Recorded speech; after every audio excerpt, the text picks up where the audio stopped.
Boa noite. Boa noite.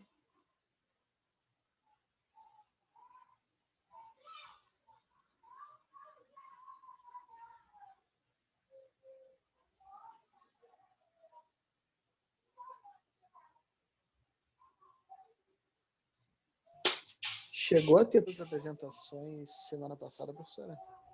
Oi? Desculpa, não escutei direito. Todo mundo chegou a apresentar semana passada? Não. Não chegou. Não apresentaram vocês, o Lucas Paiva e o Lucas e o Everton. 3 grupos não apresentaram. Eu vou conversar sobre isso, porque 3 grupos eu não vou ter como fazer no final da aula, né? Então, eu reorganizei o cronograma e aí a gente vai fazer as apresentações na quarta. Ah, vai fazer todas na quarta ou vai fazer alguma hoje?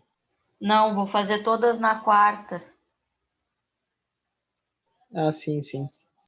Que daí faz as 3 no mesmo dia. Na quarta-feira já que deixa eu e o Isaac para primeiro já, que aí depois na hora se o pessoal não decidir. O pessoal demora um pouco a entrar também. Aí provavelmente eu geralmente começo a aula às 7h10, que é a hora que já tem mais gente. E aí a gente faz vocês de primeiro. Aham, pode ser. Eu já até anotei aqui para vocês serem os primeiros, para eu não me esquecer. Tá bom, obrigado.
Boa noite. Boa noite.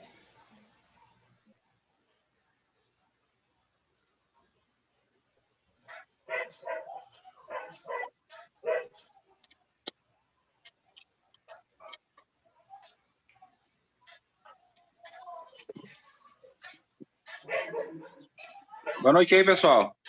Boa noite.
Boa noite. Boa noite, Rogério.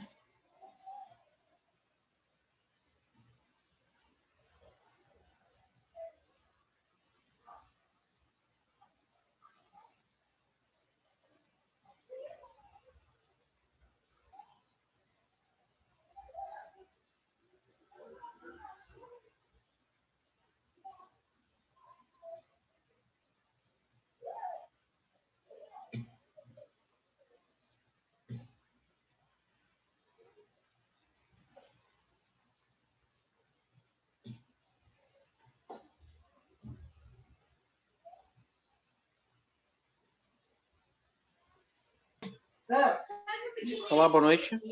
Boa noite. Bom, pessoal, boa noite a todos. Vamos começando mais uma aula da disciplina de automação 2, tá? Antes de começar a ver, propriamente dito, a questão de controladores, vou fazer hoje uma introdução sobre o assunto, sigo falando de controladores amanhã. Agora, o último conteúdo, na verdade, que nós vamos ver é controladores, mas está dividido em mais de uma aula, tá? Antes disso, alguns avisos, tá? Então, na sexta-feira, nós tivemos as apresentações da parte de atuadores. 3 grupos não apresentaram, tá? Que foi o da válvula gaveta, que era o Lucas Paiva, da borboleta, que era o Everton e o Lucas Guimarães, e da esfera, o Isaac e o Nicolas. Tá? A princípio, o Isaac e o Nicolas já tinham me avisado que não iriam conseguir apresentar. Eu tinha combinado com eles de apresentar no final da aula de hoje. Mas, como acabaram sendo 3 trabalhos, eu dei uma olhada no nosso cronograma, né? E acabei alterando algumas coisas. Tá? Então, hoje, que é segunda, a gente vai ver controladores, para vocês se organizarem, né? Na terça, a gente continua vendo controladores. Na quarta, porque a gente precisa dessa sequência desses 2 dias juntos, tá? Na quarta, então, a gente vai ter os trabalhos que faltam, tá? E aí, fora essa parte dos trabalhos que faltam, a gente vai ter os exercícios para quem não fez, tá? Porque teve gente que ainda não fez, de pneumática e hidráulica, tá? Então, a gente vai usar a aula de quarta-feira para a apresentação desses trabalhos e para quem não fez, colocar esses exercícios em dia. Oi, Alice. Oi. Tu postou a lista do hidráulico, não? Eu achei só a pneumática. Eu só enviei, eu vou fazer assim, ó. Eu vou separar os exercícios de pneumática e hidráulica e aí vou mandar no grupo uma lista com as 2 partes. Tá?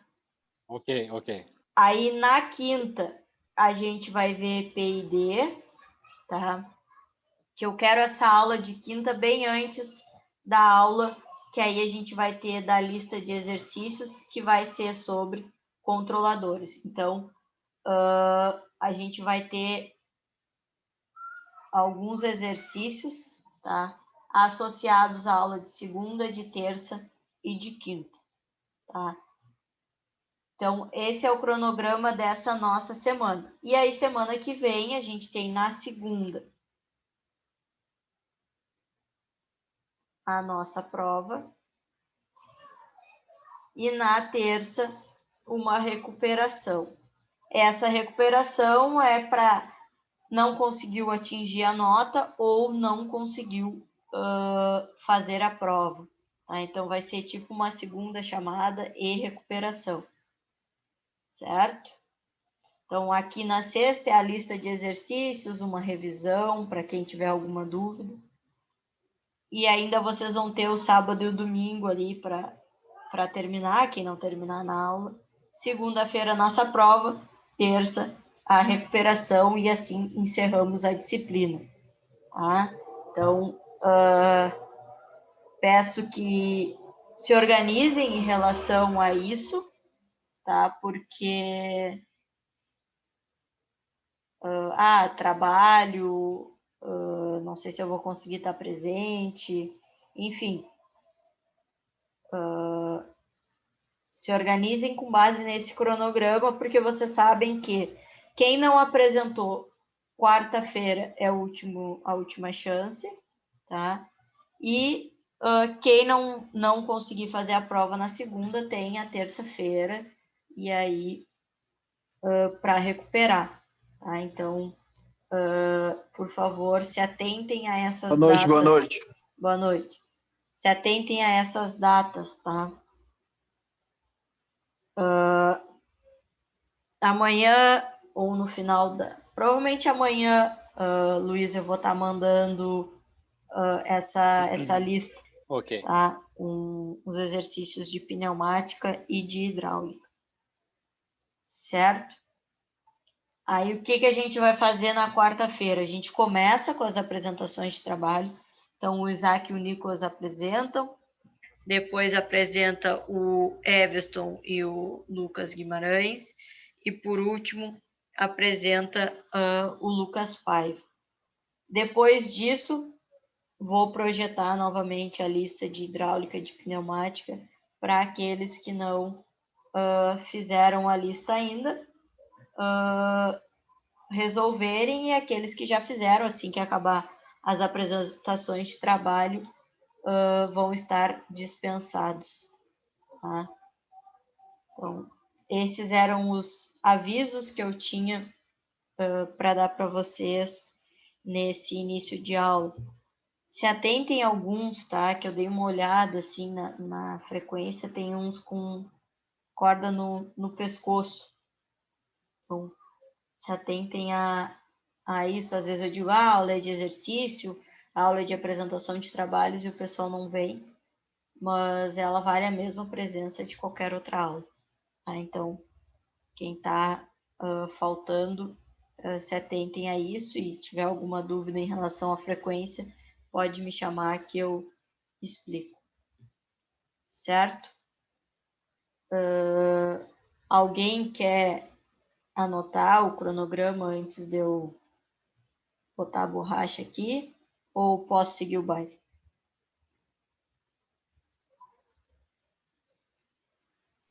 Pode seguir. Beleza. Ô, professora, Ah, até a quarta pode entregar esses exercícios? É até a quarta que tem para entregar os exercícios de pneumática e de hidráulica? Não, na quarta mesmo vocês vão poder fazer. Tá. Depois que apresentarem os trabalhos, vocês vão poder fazer esses exercícios.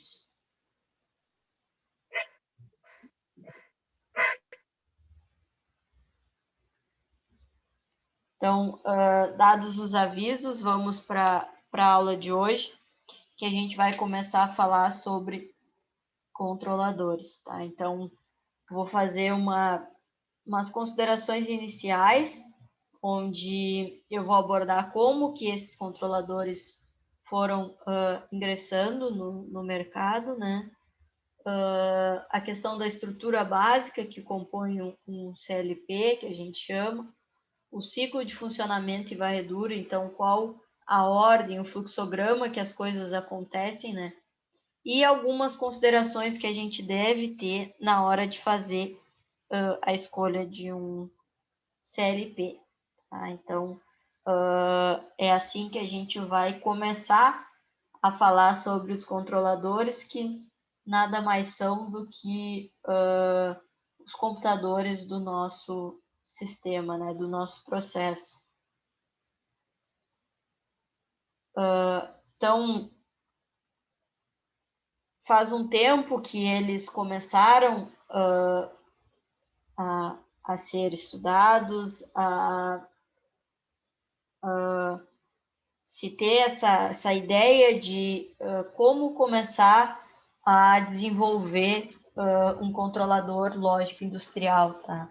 Então, eu falei um pouco sobre, mas eles vêm da necessidade da substituição daqueles quadros que nós tínhamos antes de relés, tá? Então, começaram a dar uma série de problemas, às vezes não atender à necessidade, uma manutenção, e aí as coisas começam a evoluir, começa-se a ter equipamentos mais potentes, dispositivos capazes de operar de executar mais de uma função, e a gente começa a ter a necessidade de avançar nesse aspecto, tá? Então, em 1968, dois cientistas da época, né, dois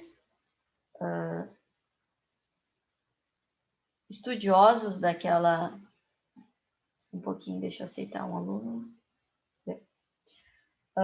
Eles começaram a sentir essa necessidade e aí solicitaram, então, aos fabricantes, até então apenas de instrumentos, né, que se começassem a desenvolver e começassem a estudar a ideia de desenvolver um controlador lógico, e eles solicitaram que esse controlador, esse novo dispositivo, ele precisaria atender duas características, que eram até então as características que eles sentiam mais falta ao estar se usando, então, aqueles quadros de relé, que é a ideia de ser facilmente programado e reprogramado para permitir que a sequência de operação por ele executada pudesse ser alterada mesmo depois de sua instalação. Então, facilitar esse processo de adaptação do sistema. Eu tive alteração com o ingresso de mais sensores, de mais atuadores, então eu precisava de algum dispositivo que facilitasse esse processo de adaptação, que eu conseguisse facilmente ir lá e acrescentar esses novos instrumentos, ou que eu conseguisse ir lá e facilmente alterasse alguma lógica de determinada variável. Tá? Então, que eu inicialmente programasse ele com base no que eu tinha, mas que qualquer alterações que fossem necessárias estar fazendo fossem de uma execução simples e rápida de estarem sendo realizadas no dispositivo, sem ter que alterar ligações, sem ter que acrescentar mais dispositivos físicos, né? Que a alteração fosse só de ordem de software mesmo. E a outra ser de fácil manutenção, preferencialmente constituído de módulos interconectáveis. Então, essa questão da manutenção, ela passou a ser muito forte, tá? Quando a gente tinha esses enormes desses quadros de relé, e aí a ideia é que a gente passasse a ter apenas um dispositivo substituindo isso, consequentemente a gente teria uma manutenção muito mais fácil, e também a ideia de pegar módulos e ir acrescentando. O controlador, ele funciona assim, o nosso CLP. Ele vem com módulos de entrada e saída, conforme a necessidade, eu vou acrescentando mais módulos, vou acoplando esses módulos, então facilitando o processo. Eu não preciso lá no início, quando eu vou criar o meu sistema, prever que eu vou precisar de 10 módulos. Se hoje eu preciso de 5, e aí com o passar do tempo eu vou necessitando de mais, eu vou apenas encaixando esses módulos, acrescentando mais entradas e mais saídas ao meu sistema. Tá? Então, isso foi uma questão que também foi preciso ser levada em consideração, que hoje ela tem um problema, que é a relação dos módulos só se conectarem com o mesmo fabricante.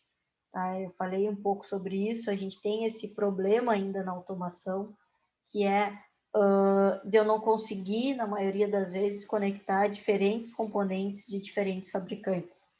Então, se eu tenho um CLP da Schneider, se eu tenho um CLP da Altus, independente de qual seja o meu fabricante, da WEG, eu vou ter que usar os módulos de entrada e saída, principalmente, do mesmo fabricante, porque senão eu não vou conseguir fazer a comunicação entre esses dispositivos, tá?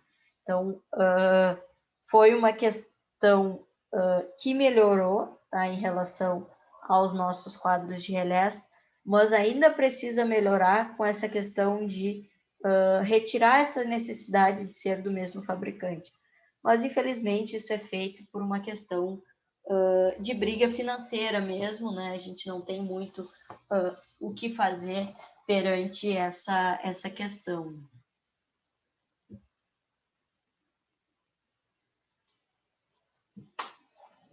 Aí, um pouco eu já falei, né, sobre outras características, mas as duas principais são aquelas primeiras. Uma é a questão de ser menor fisicamente que os sistemas de relés, isso eu já falei, que foi da onde se surgiu a necessidade de se desenvolver esses controladores. E a questão de ter condições de operar em ambientes industriais com maior confiabilidade que os painéis de relé. Tá? Isso pelos alguns fatores que eu já falei, questão de muitos dispositivos gerarem muitas ligações, consequentemente, problemas em relação a essas ligações, mau contato, por questão de manutenção, muitos dispositivos para ser realizada essa manutenção, mas a gente não podia substituir por qualquer dispositivo que não tivesse características capazes de suportar o ambiente industrial. Então, teria que ser um dispositivo robusto até certo ponto, né? É claro que hoje a gente não tem os controladores diretamente no chão de fábrica, expostos. A gente tem geralmente painéis onde eles são instalados, às vezes salas de comando climatizadas. Então, alguns aspectos que foram ao longo do tempo sendo aprimorados, até pelos avanços que se deram em relação ao processo de automatização. Então, hoje, o CLP ele não necessita ser tão robusto quanto ele era. Tá? Se vocês verem a evolução dos controladores, vocês vão notar isso. Tá? Antes se preocupavam muito mais com a robustez do que com a questão de estética, de detalhes, de alguns aspectos que antes não importavam, mas que agora importam. Por exemplo, controladores antigamente, eles não tinham um visor, eles não tinham uma tela, tá? Era uma caixa preta, tá? Que só tinha ali as entradas e saídas onde eram conectados. Hoje, a maioria dos controladores, os CLPs, eles já vêm com uma tela, porque ele vai estar instalado numa sala onde tu vai ali e vai diretamente visualizar e mexer no teu controlador. Então, foram algumas coisas que foram, com o passar do tempo, evoluindo cada vez mais, né?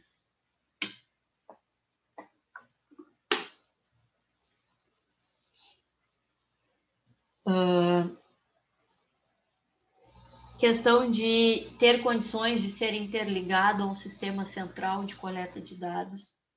Então, a gente não tinha isso com os relés, os sistemas em relés. Inicialmente, não tínhamos isso com os primeiros controladores. A gente até tinha um backup assim, de informação, mas não da maneira que é hoje. Hoje, a gente tem esses dados sendo armazenados, sendo guardados, às vezes diretamente na nuvem, dependendo da qualidade do CLP, que esses dados vão ser utilizados futuramente para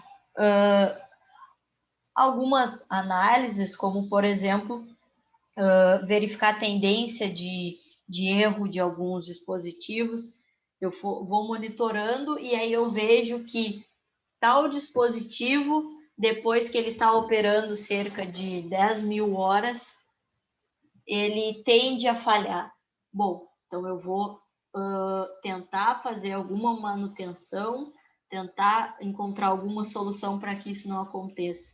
Então, a gente tem essas questões dessas informações, tudo sendo interligadas, funcionando de forma como se fosse um ciclo, né? Uma coisa dependente da outra, e todas essas informações sendo armazenadas, né? E aí a gente tem até, a gente falou um pouco em automação 1 sobre os dispositivos registradores, então, que são dispositivos sem ser o CLP, que fazem esse armazenamento e até alguma comparação já das informações, gerando gráficos e etc. E ter um preço competitivo com os relés e demais sistemas usados até então. Que esse, para ingressar no mercado, foi o grande desafio, né? Até hoje, na verdade, se tem essa ideia de que fazer um sistema totalmente automatizado é muito caro. Realmente, é muito caro. Só que a gente precisa pesar na balança o custo-benefício, porque o retorno que a gente vai ter é muito maior. Eu fui numa empresa em Pelotas que vende sistemas automatizados. Então, vai lá, chega uma empresa para eles e diz, ó, meu processo funciona de tal maneira atualmente, e eu quero saber o que, como e quanto sai para automatizar. E aí essa empresa, ela faz, então, todo o projeto para eles, e além de apresentar o projeto, apresenta os resultados que eles vão ter se utilizarem. Então, se hoje tu produz 10 milhões de determinado produto, com o processo automatizado, tu vai produzir 10 vezes mais do que isso. E aí, eles apresentam esses dados com a justificativa de dizer que em torno de 6 meses, tá, tu já conseguiu recuperar o investimento que tu fez num processo automatizado, e tudo que vem depois disso já é lucro. Tá? Então, demora, claro, uns mais, outros menos, né? Mas, de modo geral, uma média em torno de 6 meses para te recuperar o investimento que tu fez em automatizar o teu negócio. E aí, tudo que vem depois disso é lucro. E o lucro é 10, 100 vezes mais do que o que tu tinha anteriormente de estar empregando esse sistema. Então, eles apresentam tudo isso para justificar a venda do sistema automatizado, que realmente é um investimento muito caro. Se tu for automatizar todo um processo, principalmente um processo que já está em funcionamento, é muito caro, tá? Porque tu tem que fazer adaptações, tu não está fazendo uma coisa do zero. A única coisa que talvez seja ruim dessa empresa, que eu particularmente notei, é que eles que vão alterar o teu processo. Então, se tu precisa adicionar um dispositivo, qualquer coisa que precise fazer, tu tem que recorrer a eles. Na verdade, tu recebe o produto pronto, e aí qualquer alteração, tu depende deles. Tu vai ficar sempre dependente dessa empresa. E aí, claro, precisa ser pesado isso, né? Até que ponto vale a pena. Mas eles apresentaram na palestra e nas visitas os resultados e todas as empresas. Então, uma empresa de Pelotas, que eu não vou lembrar o nome agora, mas que atende o Brasil inteiro com essa ideia de vender esse processo. Então, eles, na verdade, fazem toda a instalação, o controle, e eles monitoram daqui de Pelotas mesmo, através do sistema supervisório que eles mesmos gerencio. Então, enquanto a gente estava lá fazendo a visita na sala, uma das empresas ligou na hora, dizendo, está dando falha em tal dispositivo, e eles já acessam na hora e já verificam o que está mostrando. Então, é o ônus e o bônus, né, de tu contratar esses serviços prontos. Tu nunca vai precisar ter, por exemplo, um técnico de automação, um engenheiro de automação ali na tua planta, porque tu tem alguém que faça isso para ti. Mas a gente tem que pesar até que ponto vale a pena isso, né? Mas a questão do preço foi uma coisa que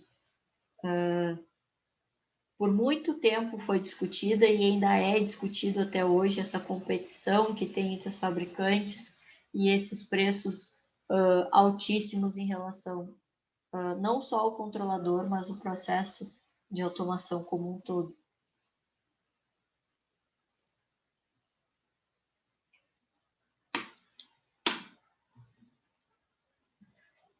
E aí, conforme as coisas vão evoluindo, né, várias implementações passaram a surgir até que se chegasse realmente ao desenvolvimento do CLP.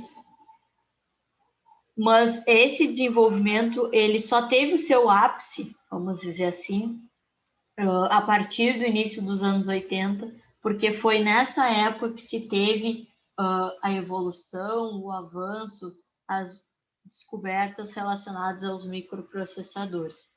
Tá? Então, quando surge esses microprocessadores, se tem aquele estalo de que utilizar esses dispositivos e essa lógica num CLP vai agregar valor ao produto. E aí se começa a estudar essa união do que se tinha antes como CLP com essa ideia dos microprocessadores, né? E aí, no momento em que a gente faz essa junção, a gente passa a conseguir atender uma maior gama de aplicações. Tá? Então, automação de manufatura, processos contínuos, elétrica, predial, entre outras áreas que antes não eram atendidas pelo CLP, que até então estava em funcionamento, passaram a ser atendidas com a evolução de se utilizar os microprocessadores em um CLP. Então, se conseguiu utilizar, então, o CLP em máquinas industriais, em equipamentos industriais, para os mais diversos processos, porque a gente teve um up no funcionamento do CLP com essa questão. Tanto que hoje ele é visto como um microprocessador, ele é visto realmente como um computador. Tá? Hoje o CLP ele nada mais é do que um computador. Ele atende às necessidades, ele faz os mesmos cálculos que o computador ele é capaz de fazer, a mesma lógica de programação a gente consegue implementar em um CLP. Então, esse estalo dos microprocessadores no CLP foi o que faltava para o CLP ter aquele boom, aquela impulsionada no mercado e aí conseguir atender as mais diversas áreas. Então, equipamentos para controle de energia, questão de demanda, fator de carga, controle de processo com realização de sinalização e controle proporcional, integral e derivativo, que a gente vai ver em uma das aulas. Uma aula vai ser só sobre isso. Já falei para você sobre a questão do proporcional, integral e derivativo do nosso P&D. Questão de aquisição de dados de supervisão em fábricas, prédios inteligentes, etc., que é a questão de armazenar todas as informações e aí fazer o uso delas, né? Seja atuando já diretamente na nossa variável, no nosso processo, seja armazenando essas informações para posteriores relatórios que vão nos levar a determinadas conclusões, como eu citei, a questão do mesmo dispositivo dar erro de tanto em tanto tempo, o que pode ser feito, como que a gente pode corrigir. Determinado sensor apresenta desgaste de tanto e tanto tempo e não consegue retornar a informação da forma correta. Então, através desse backup que a gente vai tendo de informações, a gente consegue tirar essas conclusões. E bancadas de teste automático de componentes industriais. Então, é uma outra aplicação que a gente pode usar para o CLP. Então, simular, vamos dizer assim, mini indústrias para ver como é que o sistema ele vai reagir. Tá? Então, a partir disso, até algumas plantas didáticas, que a gente chama, foram desenvolvidas justamente para fazer esse processo de simulação e teste de um ambiente real. Lá tanto no IFE quanto no C3, na FURG, nós temos uma planta didática e simula, então, um processo de aquecimento e resfriamento de água. Então, nós temos 2 tanques, um com a água gelada e outro com a água aquecida. E aí temos um reservatório, a gente tem o controle de nível, a gente tem controle de vazão, a gente tem controle de pressão. E aí a gente quer deixar o líquido naquele reservatório em determinada temperatura, e aí a gente faz, então, o controle de jogar mais água quente, jogar mais água fria, enfim. Então, simulando um sistema desse tipo. Então, isso com a ideia, né, principalmente as bancadas de teste, de reduzirem os erros quando o sistema ele for colocado no mundo real, podemos dizer assim, né? Nesse caso, no mundo industrial.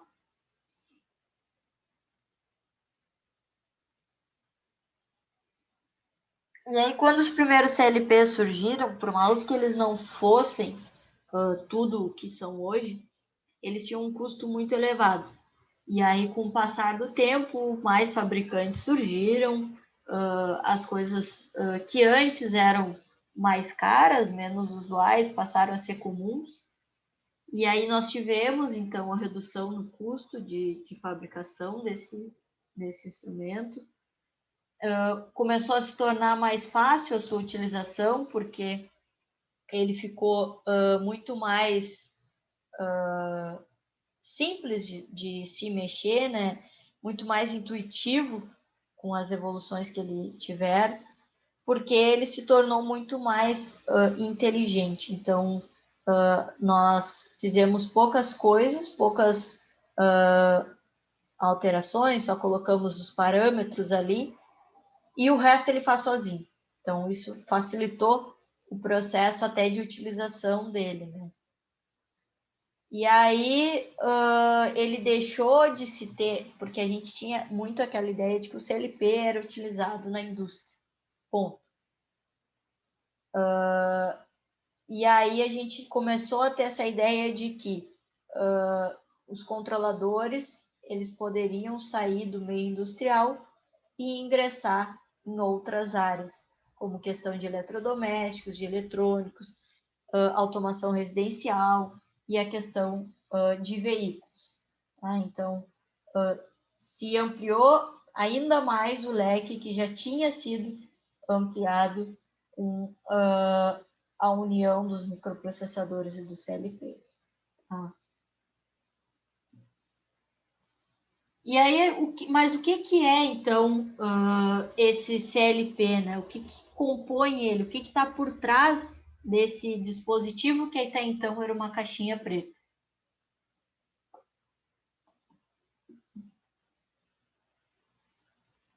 Aqui a gente tem uma estrutura básica, tá? Então, pensem que as entradas são os nossos sensores, são aqueles dispositivos que vão estar enviando as informações, então o sensor de nível, de temperatura, esses dispositivos. A saída vai ser a válvula, vai ser o motor, vão ser os nossos atuadores, que a gente viu um pouco. Então, a gente tem eles ligados ao nosso CLP.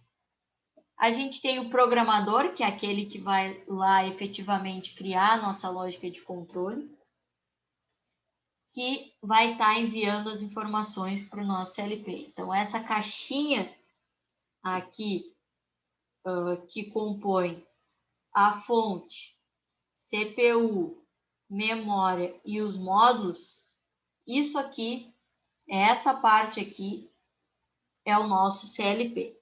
Tá? A fonte, que é o que vai gerar energia para ele, né? vai permitir que ele esteja sempre em funcionamento. A memória, que vai pegar aquele código feito pelo programador e vai armazenar as informações, vai ser sempre atualizada. E aqui está o cérebro do CLP, assim como o cérebro do nosso computador, CPU, que é ela que vai processar as informações que estão vindo dos nossos módulos de entrada e saída, ela que vai comparar com a memória, vai comparar com a lógica que foi implementada e vai decidir o que tem que ser feito. Tudo de forma automática. Tá? Então, essa é a ideia que está por trás do nosso CLP. Tá? A gente tem a questão das memórias. Então, cada dispositivo ele é associado a uma memória. Então, se for um dispositivo com uma entrada digital, uma entrada analógica, uma saída digital, uma saída analógica, cada dispositivo é endereçado a uma memória. E aí a gente sempre vai estar monitorando e atualizando esses valores desses dispositivos através do que está sendo processado na nossa CPU, que ali vai estar, então, a nossa lógica de programação implementada e, de acordo com as informações que são recebidas, ele vai computar essas informações e vai agir no nosso sistema, mandando o sinal para o nosso atuador. Tá? Então, a estrutura básica muito parecida, né, semelhante a um computador. Tá? Então, os modos de entrada e saída seria mouse, seria teclado, seria impressora. Né? A memória, a gente tem mais de um tipo de memória em um computador. Né? Questão da fonte, então, a gente também tem, seja uma fonte que vai ligada direto, seja uma bateria.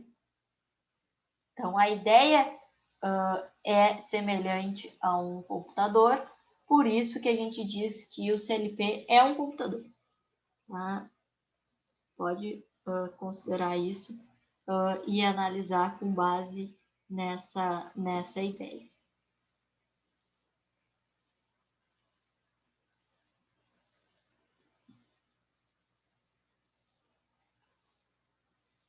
Então, o dispositivo programador, que é opcional, né, ao sistema. Então, em geral, pode ser substituído por um conjunto ou ainda podendo ser integrado ao controlador através de uma IHM, então interface homem-máquina, que possibilita o envio ou edição de programas, modificação de parâmetros de sintonia ou mesmo consulta aos valores de variáveis do processo. Tá? Essa interface, ela pode ser um sistema supervisório e ali eu vou atuar efetivamente no meu sistema ou vou só visualizar informações. Dependendo do quanto eu quero de interação, pode ser a própria tela do dispositivo do nosso controlador. Tá? Então, mas em algum, ou no dispositivo, ou nesse nosso sistema supervisório, a gente vai ter que ter essa questão de poder alterar parâmetros, poder alterar o nosso código. Então, mas eu não tenho um sistema supervisório, como é que eu faço para alterar, então, o código do meu CLP? Bom, eu vou ter um programa rodando no meu computador, ali eu altero o código e aí eu conecto o CLP a esse controlador e envio as informações para estar atualizando aquele sistema. Tá? Então, depende do nosso... Depende do sistema que a gente está utilizando.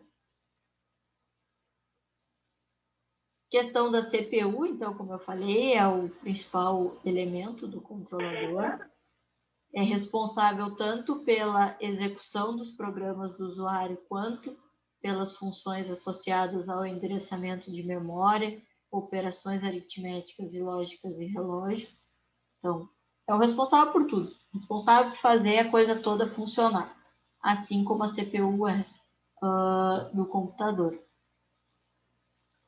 Questão da memória, dispositivo responsável pela armazenagem de dados e programas utilizados durante o funcionamento do CLP, que eu também já tinha falado, né? Mas só para deixar registrado aqui para vocês, então vai fazer todo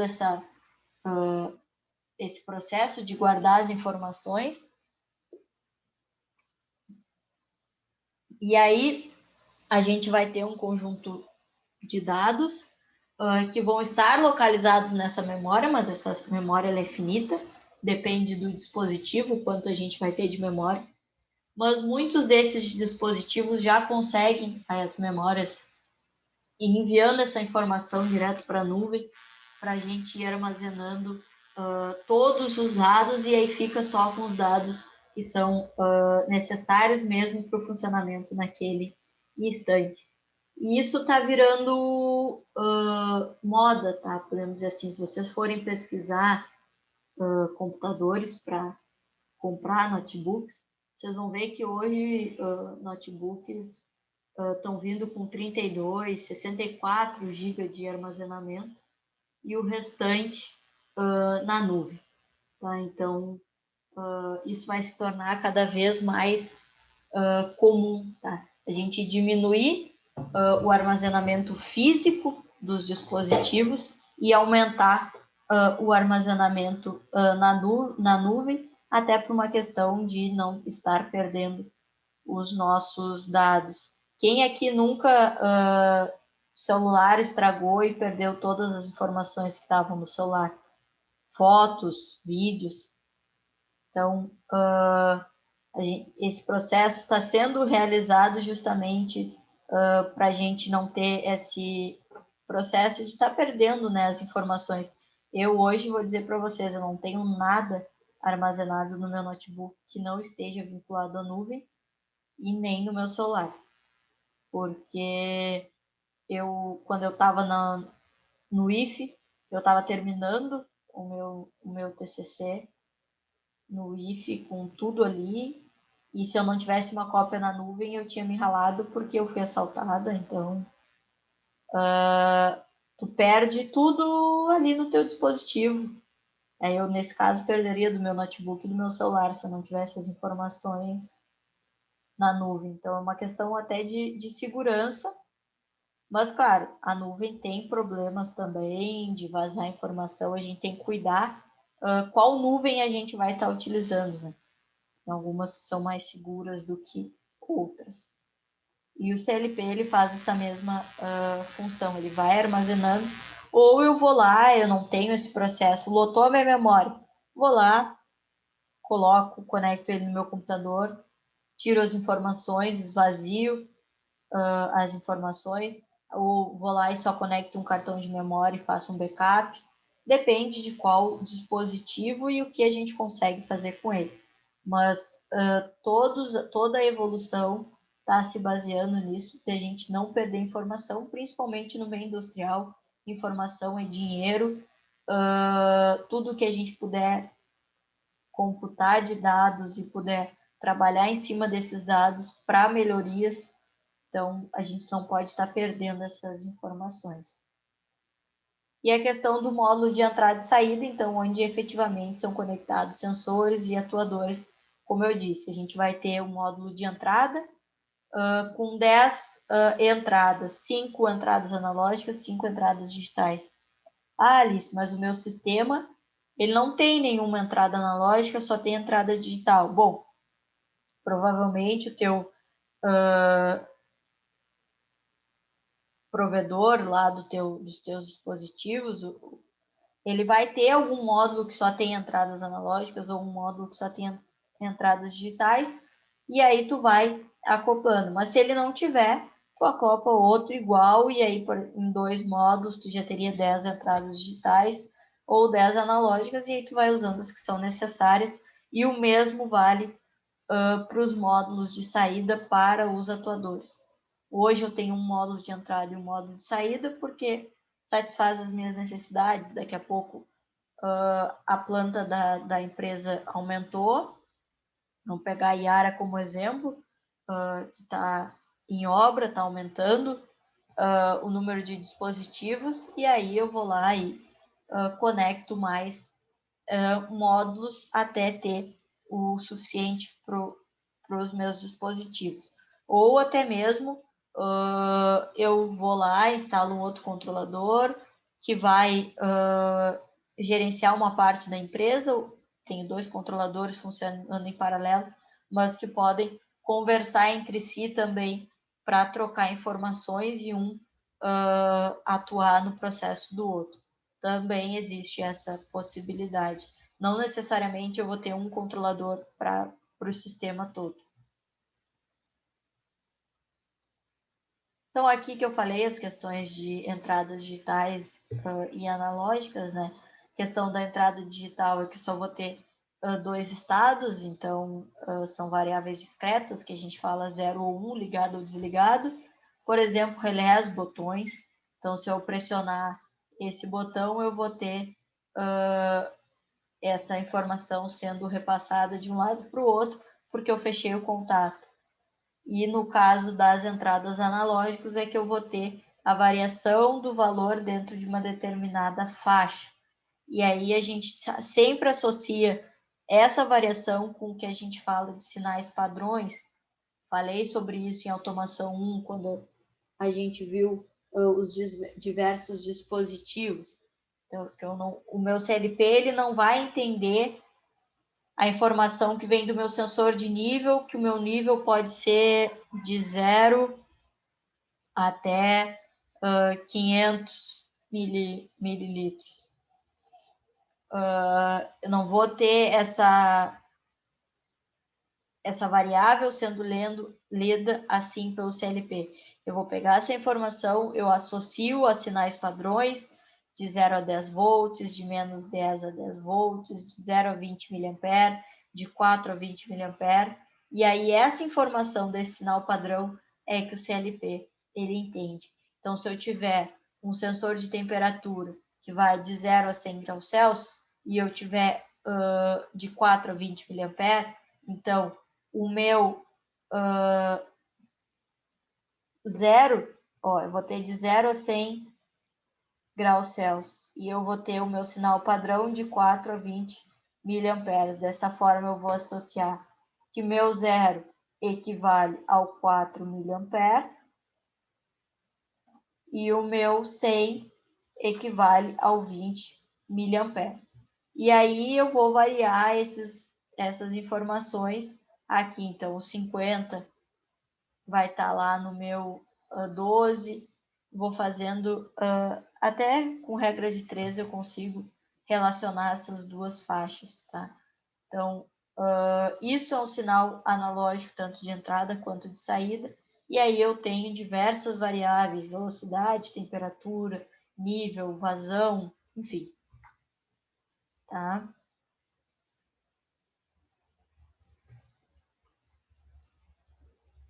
O mesmo vale, então, para saídas, né, digitais e analógicas, a questão de eu ter 2 estados, então lâmpadas, conectores, como exemplos de variáveis discretas, e conversores de frequência, válvulas, motores, como exemplos de saídas analógicas, tá? Mas o motor... Eu tenho um motor no meu sistema e esse motor, ele não vai ter variação de velocidade. Ou ele está ligado ou ele está desligado. Bom, se a lógica implementada no motor é ligado ou desligado, ele passou a ser um sinal digital. se eu puder ter variação na velocidade do meu motor, e aí ele passou a ser um sinal analógico. Tá? Então, às vezes, não é uma regra um dispositivo ser somente analógico ou somente digital. Por exemplo, uma válvula. Eu só tenho a opção da válvula estar aberta ou fechada.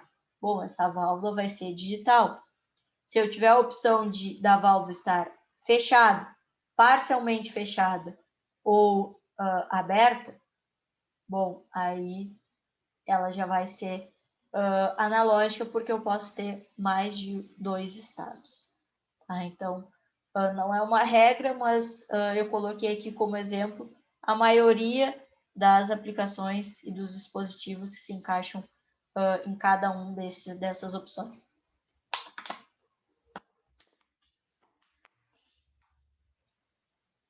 E aí aqui, para vocês terem uma ideia, tá? Alguns exemplos, então, de dispositivos. Então, isso aqui são os módulos que a gente fala, tá? Então, aqui, esse CLP tem esse módulo de entrada e tem esse módulo de saída. Cada módulo não tem muitas entradas e muitas saídas. Nesse caso aqui, aparentemente, tem 10 de cada, 10 entradas analógicas e 10 digitais e 10 saídas de cada também. E aí, se eu precisar mais, eu tenho que ir acoplando esses módulos, como eu falei. E aí eu tenho como entrada analógica sensor de temperatura e de nível, como entrada digital, exemplo da chave fim de curso, da botoeira, saídas digitais, lâmpada, relé, e saídas analógicas, válvula, conversor de frequência, motor.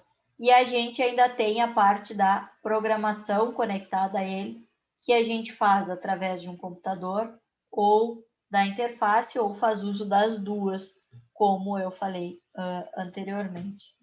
Tá?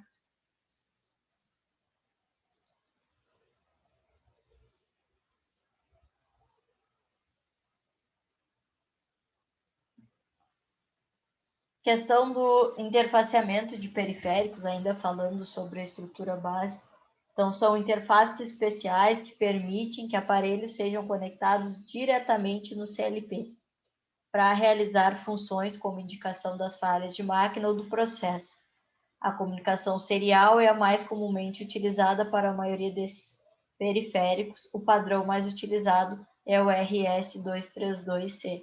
Então, como que esses dados são conectados, né? Como que essas informações são levadas de um lado para o outro, como que a gente tem essa conexão entre esses dispositivos, e aí a gente tem vários padrões que podem ser utilizados, ou até mesmo via internet para aqueles dispositivos que suportam essa opção. Né?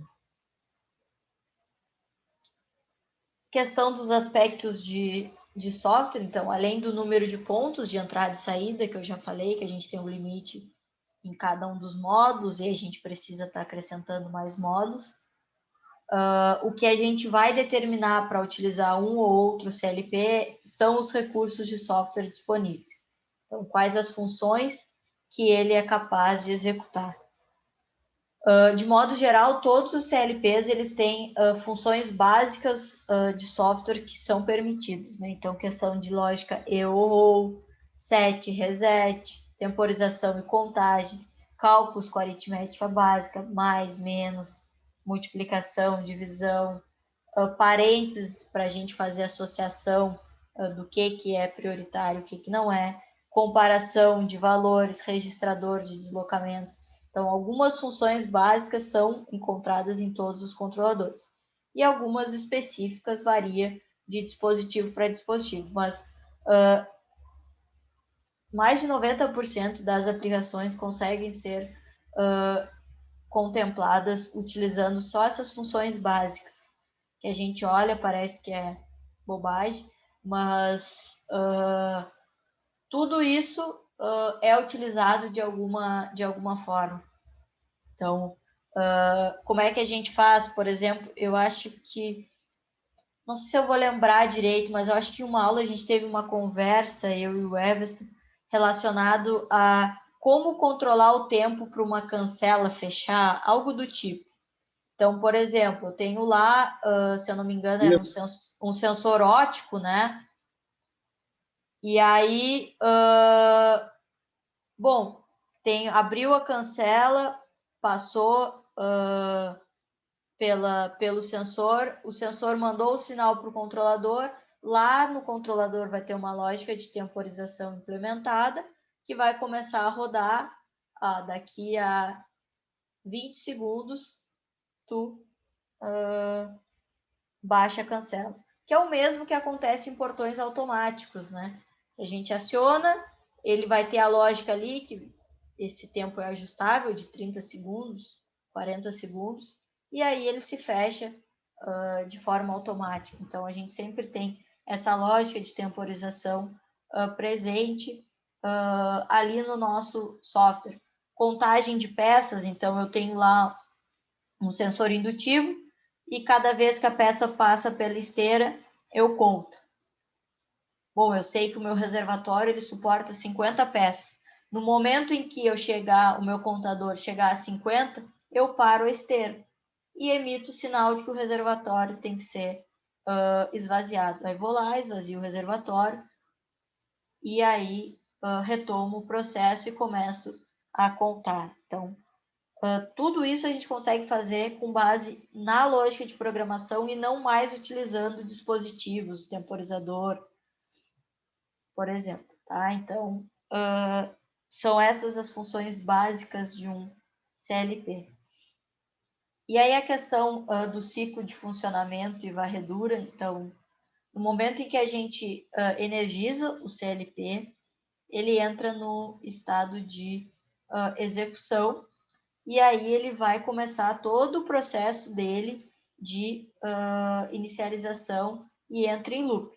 Então, esse loop vai ficar rodando. Então, pensa, a gente está acostumado a falar em loop quando a gente fala de programação.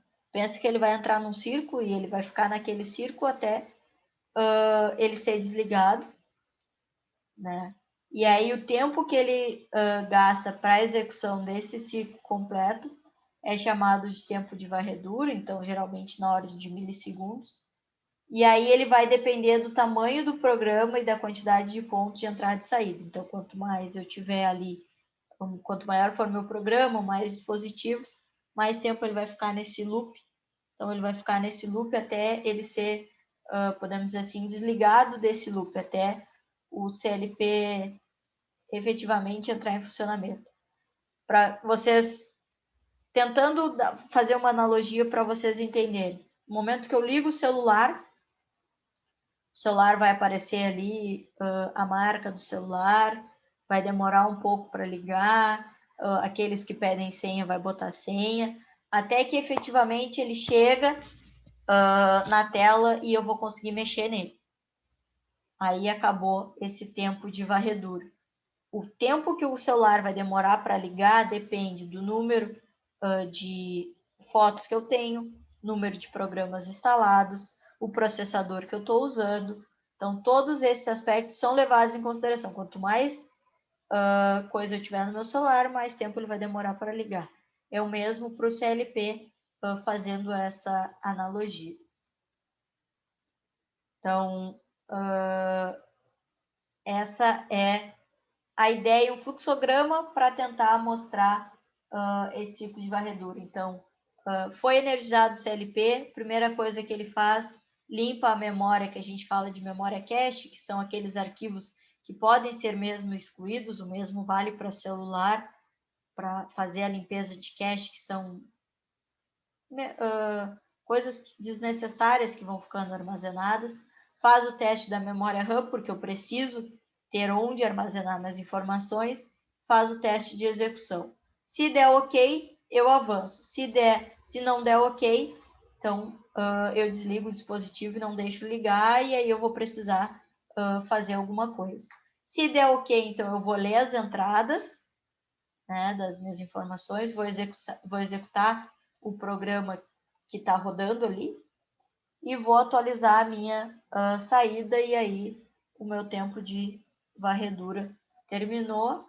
E aí, se ele tiver ok, ele retorna lá para o início, para o loop. Se ele não tiver, eu vou ter que reinicializar o processo. Então, essa é a lógica de funcionamento e varredura do CLP. E aí, agora, por fim, a gente vai ver algumas considerações na hora de se escolher, na escolha, né? Quando ficou escola ali, de um CLP. São elencados 8 tópicos, tá? Então, que devem ser considerados para a gente fazer essa escolha de um CLP considerado ideal para o sistema. O primeiro, determine quando o seu sistema é novo ou já existente. Então, o seu sistema está instalado desde o início ou existem produtos já instalados que seu sistema novo terá que ser compatível com esses. Por que isso é importante? Com certeza existem produtos que não são compatíveis com todos os CLPs. Tenha certeza que todos os produtos já existentes sejam compatíveis com o CLP que está procurando, para que economize seu tempo e dinheiro. Foi o que eu disse. Se eu já tenho um sistema em funcionamento, no momento que eu vou escolher o meu CLP, eu preciso que eu consiga comunicar esse CLP com os dispositivos que ali estão. Senão eu vou ter que substituir aqueles dispositivos e aí vai tornar o processo muito mais caro e lento, porque eu vou ter que estar fazendo a substituição. Então, eu preciso analisar isso. É um sistema novo? Se é um sistema novo, no momento que eu comprar o CLP, eu já vou comprar os dispositivos que consigo comunicar com ele. Não é um sistema novo? Bom, qual CLP vai conseguir se comunicar com aqueles dispositivos ou com a maioria deles? Aí eu vou ter que analisar essa questão. Defina qualquer condição ambiental que irá afetar a sua aplicação. Então, existem específicas questões ambientais que irão afetar seu sistema, temperatura, ruído, vibrações. Por que isso é importante? Certamente, o meio ambiente pode afetar na operação de seu CLP. Por exemplo, um típico CLP tem a sua faixa de temperatura de 0 a 60 graus Celsius. Se sua aplicação incluir qualquer condição ambiental extrema, precisará encontrar produtos que satisfaçam tais condições, ou projetar uma instalação que reúna essas aplicações. Não adianta eu instalar um CLP lá numa sala que a temperatura fique em menos 20 graus Celsius. O CLP não vai funcionar da maneira correta e em seguida vai dar pane. Então eu preciso avaliar onde eu vou instalar, a que condições ele vai estar sujeito. Tá, ô, professora, Diga. olha aqui, ó, mas ali dentro do EBR, né? Eles ficavam tudo dentro de um container, né? Tipo assim, e era um monte deles, né? Tinha duas prateleiras, no caso, cheio desse negócio, né? E o que acontecia? Eles tiveram que botar ar condicionado dentro ali da coisa, porque senão eles ficavam desarmando o sistema por causa de segurança. Porque pensa assim, vários dispositivos funcionando. Quando ele está funcionando, ele já tem, por natureza, aquele sobreaquecimento, né? E aí tu pensa num container, vários funcionando, o sujeito aí fica pegando sol, aquilo vai aquecer e aí ele para de funcionar. É que nem um computador. Se tu ficar usando muito o computador, ele vai sobreaquecer e vai desarmar. Deixa o celular um tempão no sol, até que ele vai atingir uma temperatura e ele vai se reinicializar. Então, são questões de segurança. Por isso que hoje em dia os CLPs eles são instalados em salas específicas, salas climatizadas, que eu sempre digo, o cara que vai operar lá o CLP e o sistema supervisório, o cara vai se dar, porque ele vai estar sentadinho numa sala com ar-condicionado justamente para operar esses dispositivos por questões de segurança, né? Fora que se eu colocar um dispositivo na rua desses, que vai pegar chuva, vai pegar sol também, ele não vai conseguir, na maioria deles, exceto aqueles que já têm um invólucro para isso, né? Ele vai acabar tendo algum problema, né?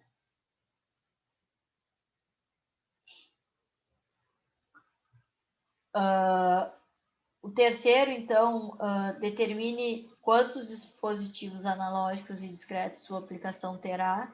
Então, quais tipos serão necessários? Analógico, digital, mais saída, mais entrada, para que quando a gente comece esse processo, a gente já consiga ter isso sendo atendido.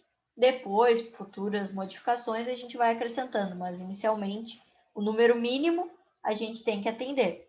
Então, por que isso é importante? O número e o tipo de dispositivos que o sistema incluirá é diretamente relacionado ao número de entradas e saídas, input e output, que será necessário para o seu sistema. Você precisará escolher o CLP que suporte a quantidade de entradas e saídas que serão utilizadas e tenham modos que suportem os tipos de sinal utilizados. Então,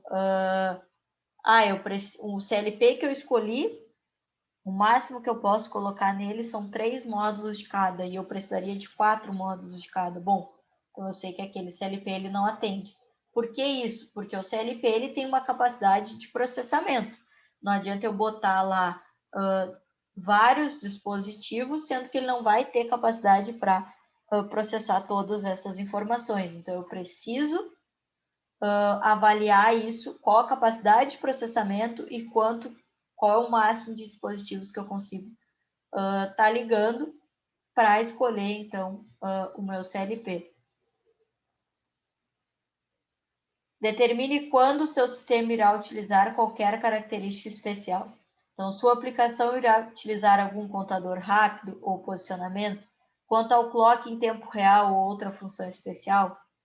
Por que isso é importante? Funções especiais não são necessariamente possíveis utilizando modos de entrada e saída padrão, planejando primeiramente quando ou não sua aplicação irá requerer tais características, irá ajudar a determinar se você precisará adquirir módulos especiais para o seu sistema.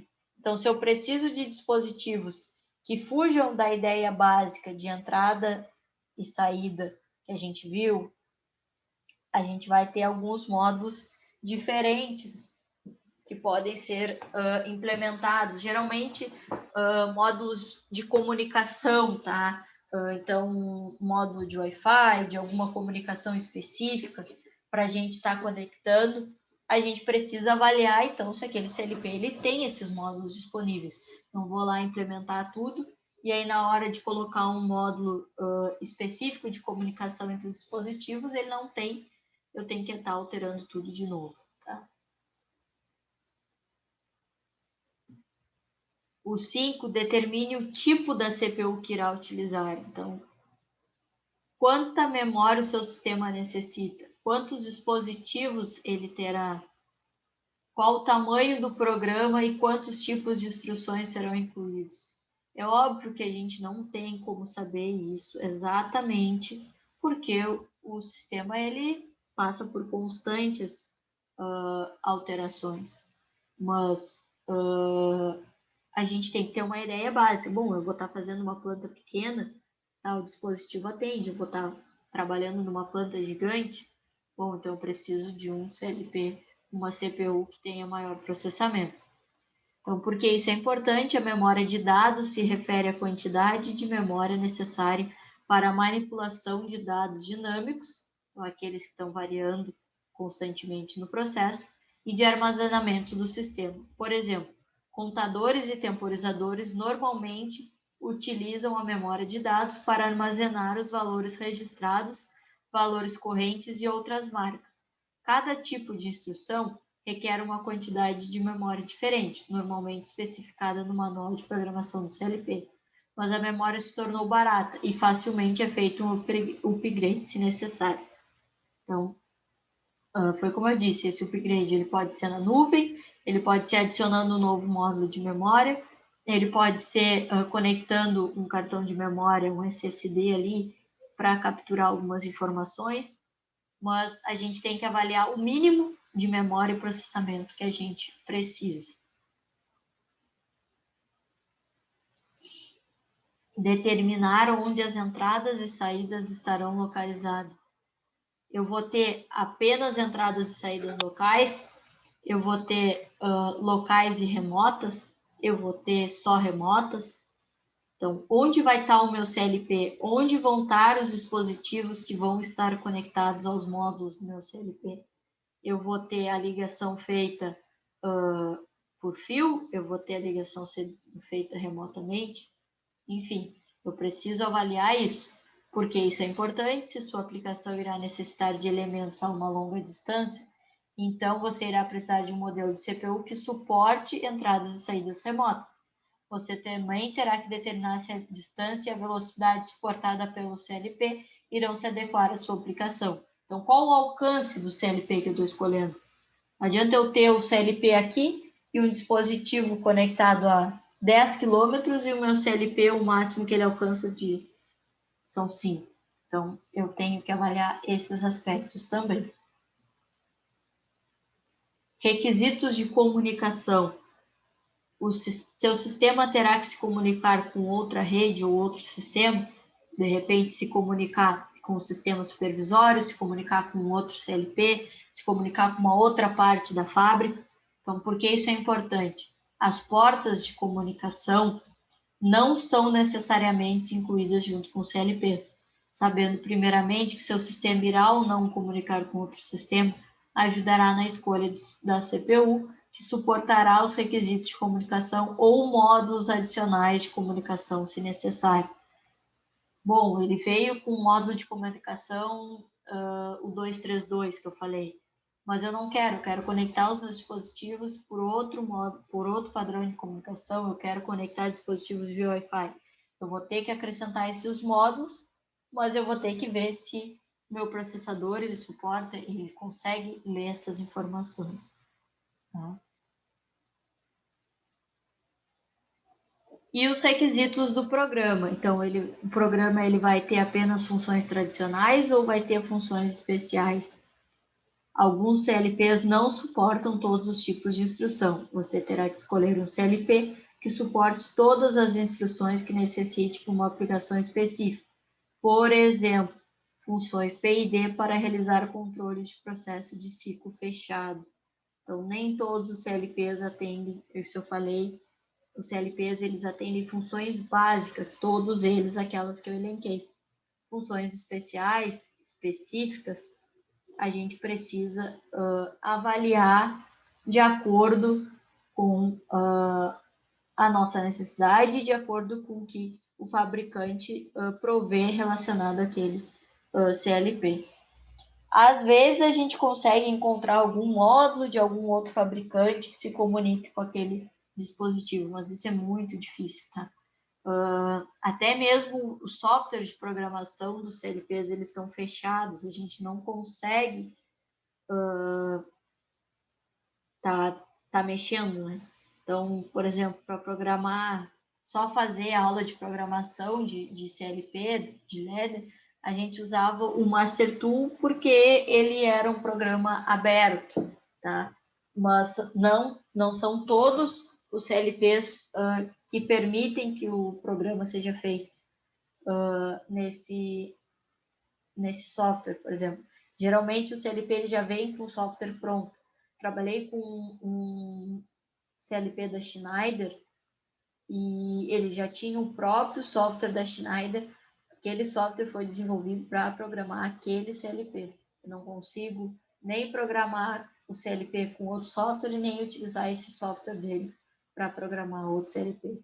Então, até isso é fechado. Não tem muito como a gente fugir. Uns, inclusive, fecham a parte do supervisório também. Tem que utilizar o software deles para gerenciar o teu sistema supervisório. Então, tudo isso a gente tem que estar levando em consideração, né? Fora essas considerações que eu trouxe para vocês. Certo? Certo. Alguma pergunta, pessoal? Alguma dúvida em relação aos CLPs? Hoje, A ideia era trazer assuntos introdutórios de funcionamento, de como se escolher um CLP, então, como que os CLPs eles foram ingressando. Amanhã a gente vai ver a questão de linguagem de programação, então, tipos, né? Como que a gente faz para programar efetivamente um dispositivo desses. A gente não vai desenvolver programas, porque isso já fugiria muito da área de vocês, mas a gente vai ver como programar e algumas outras questões associadas a isso. Tá? Então, alguém tem alguma dúvida ou até alguma coisa que queira ver sobre os CLPs?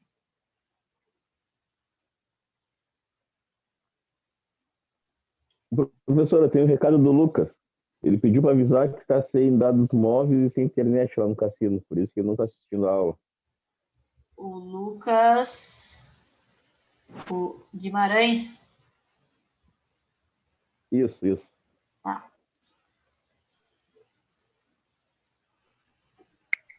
Professor, Diga. a escola, ela tem algum CLP pra gente ver vocês programarem ou não? Olha, a princípio não tinha, tá? A princípio a escola não tinha um CLP. Eles estavam no processo de adquirir um CLP, até porque eles vão abrir um curso de automação, né? Então, não tem como abrir um curso de automação sem ter um CLP. Só não sei te dizer agora se já tem, se não tem, como é que está esse processo, até porque a escola mudou de lugar, está refazendo os laboratórios, então não sei como é que está essas questões. Eu sei que da área de automação a gente tinha, se eu não me engano, 2 bancadas de pneumática, mas que eu nem sei te dizer se estava funcionando, se eram utilizadas, e não tinha muita coisa, então eles vão ter que se adaptar nesses aspectos para abrir o curso de automação, né? Ah, então nesse momento a gente não tem possibilidade de ver tu programando e botando em prática, tipo, essa situação, né? Não tem porque a gente não tem um CLP para isso. Eu até comentei uma vez, conversando com eles, né, quando eles me perguntaram sobre... tem algumas bancadinhas, algumas maletas, que vem o CLP na maleta e já vem dispositivos ali para te estar programando. Então, tu compra a maleta, já vem o CLP, já vem um sensor, já vem atuador, vem um kit ali didático para te dar aula. E aí lá a gente dividia, ficavam grupos de 4, 5 pessoas, cada um com uma maleta, justamente para efetivamente trabalhar nisso, né? Mas essas coisas são bem caras. As coisas para dar aula são bem caras. Lá na FURC eles compraram uma maleta. Cara, foi uma maleta mais sofisticada, né? Mas eles pagaram 100 mil reais na maleta para dar aula. Então, são questões bem complicadas. Tem que ver até que ponto que eles vão ter esses materiais. Tem... É verdade, é muito caro mesmo, né? É muito caro mesmo, né, professor? Tem umas esteiras também, no IF tem, umas esteiras que fazem esse processo, então, de identificação de peça metálica, não metálica, joga a peça para lá, joga a peça para cá, e já são umas esteiras pequenininhas, e aí pega e coloca na posição também. São valores bem grandes. Então, eu não sei o que vai ter lá na escola, eu não fui ainda na escola, no novo local, né? Não sei como é que tá lá. Só passei pela frente, eu tô dando aula de casa, então Não sei o que vai ser a estrutura, mas o que me foi repassado é que todos os laboratórios seriam reformados e estariam aptos para serem utilizados. Por exemplo, se a gente tivesse tido aula de pneumática lá, a gente poderia, de repente, fazer alguma montagem para vocês verem funcionando a válvula, Ô, professora, o cilindro. Diga. eu vou sair da aula, tá? Tá, tranquilo. Já vai acabar já ou vai faltar muito ainda? Não. Já tá nos finalmente. Tá, valeu, professora. Valeu. Então, seria uma aula que a gente poderia ter visto alguma coisa na prática, tá? Mas não sei como que as coisas vão voltar e quando vão voltar, né? A tendência, ao menos nos próximos dias, é até piorar. Não sei se vocês vão pegar aula presencial de novo já na escola, com os laboratórios montados novos. Eu acho que não. Acho que vocês acabam remotamente. É uma pena, né, professor? Infelizmente, né? Mas pensa se vocês tivessem todo esse tempo parado esperando as aulas presenciais. Na verdade, muitos de vocês aqui estão correndo contra o relógio para ter esse diploma, né? Então, foi a melhor maneira que se encontrou de tocar assim. Isso é verdade mesmo, né? O diploma faz muita falta agora no mercado e mais ainda agora, né? Mais Bom, alguma é isso mesmo, dúvida? professor. É isso. Mais alguma dúvida, pessoal? Não, minha parte não, professora.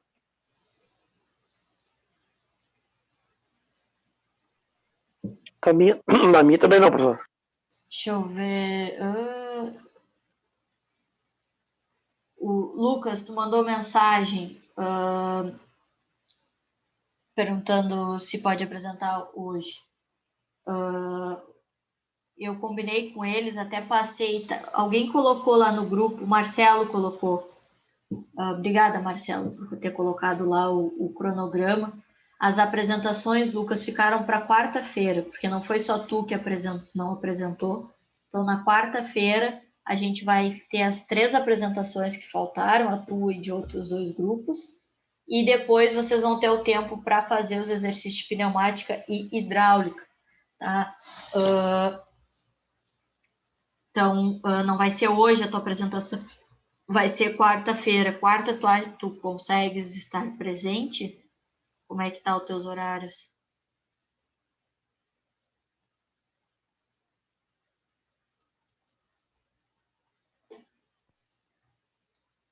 Eu vi que tu ligou o microfone, mas se tu tá falando, eu não tô te escutando.